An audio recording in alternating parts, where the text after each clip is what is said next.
So this has got to go out at 10. Customers coming over. I've been fighting termite holes on that end of it. They just keep getting uncovered. The board was really good when it was first put together. It's still good. It matches that one. That's the thing. I can't really separate them because it's a book-matched pair. So I'm on that end. I'm reconstructing bits and pieces with the resin. It's a beautiful table. Today it gets the 220 final after it's gone through the whole stroke sand again. It had a finish on it, but I stroke sanded the whole finish off down 50 and 80 and 180, 220. Why do you do that? Because I want it to look new again. You know, when it leaves here, it has to be a new table. And you strip it down to its bones, it's a new table. You know, take all the finish off everywhere. It's a new table. Now, how do you get termites if you fumigate these stuff? Sometimes I didn't when I was first assembling them.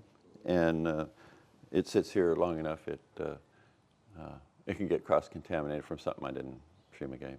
And to tell you the truth, I don't know what I fumigated and what I haven't. So now the process involves putting everything through that heat room I have. Man, you should have seen the dead termites on top. I had 3 tables stacked up. Yeah. And I put the laser on there, it's like 132 degrees, or 134 everywhere.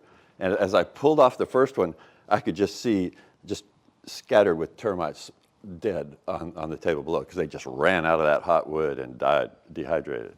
Now this might be dumb, but like a little termite question is, where do they come from? Oh, they're airborne. They're airborne. Yeah, it looks like flying ants. Anybody who's seen flying ants, those aren't ants. They like the sapwood, the little soft wood on the edge. That's their favorite. They'll go to that first, and once they get in that, they can get anything. Yeah, once they get in there. They're pretty slow, you know. Sometimes, if they don't have moisture, they can be slow. If it's moisture driven, then they can go really fast. Fumigate if you can just use your room. Well, because the heat room is expensive, even though I have solar power for that. I never have a true up on this shed. This shed has its own panels. So I can fumigate real cheaply. It's like $300 for a big amount, you know. One covering, one tarp outside on the ground can be 100 feet long and 100 feet wide and 20 feet tall. You know, you can get a lot done on the ground, and it's cheap. So you can have your house done for like $1,300. So imagine a pile as big as your house, $1,300 versus 1 or 2 boards at a time in a 10 by 12 foot shed. You know, it's heavily insulated. It's insulated from the ground. I have 2-inch foam bats under the foundation. Hit that other half with 220. I've already hit this half. I think I'm going to spin it.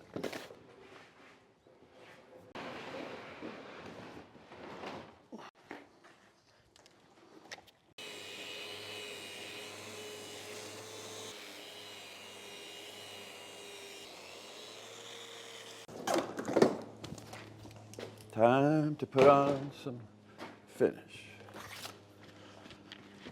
Okay. Are you going to burnish this as well? Yeah, with the 320. 320 will take out anything that the 220 missed, and the 320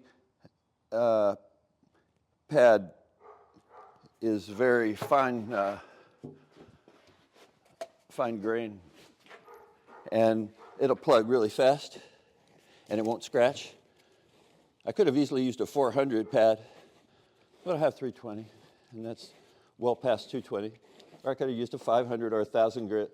You just want something that's going to load up really fast and get plugged, because it's that plugged stuff that will do the burnishing.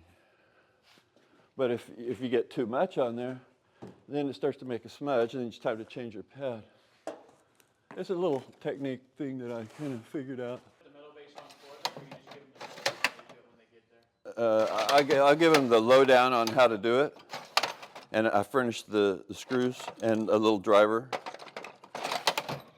But they're coming to pick it up. That means they're going to take it home and put it in themselves. They're saving themselves delivery charges and.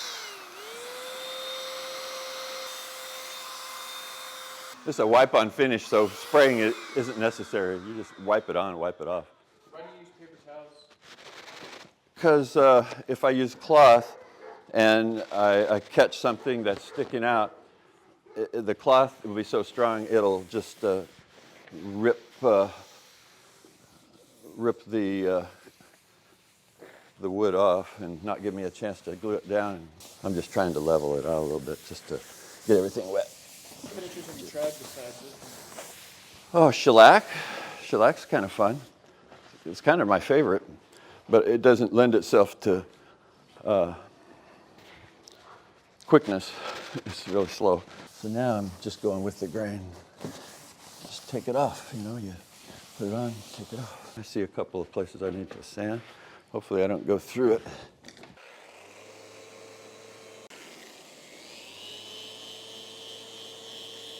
I saw some places where I failed to sand good enough, so I just knock it out while it's still got the first coat. You can make all kinds of repairs right now. But you can see there's a different texture right there than there is here, because this is, you see scratch marks here, you cannot. So here's a little something too. So all of that gets taken out when the burnish goes on.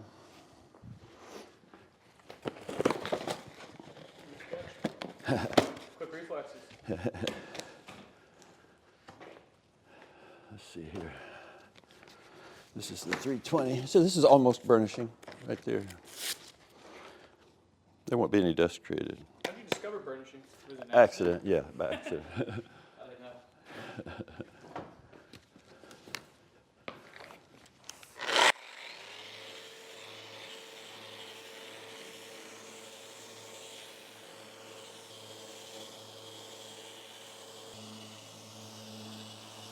It'll be dry enough to handle when she gets here.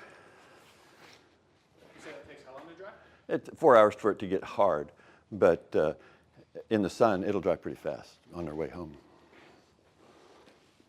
And I'll give her instructions on how to care for it, you know.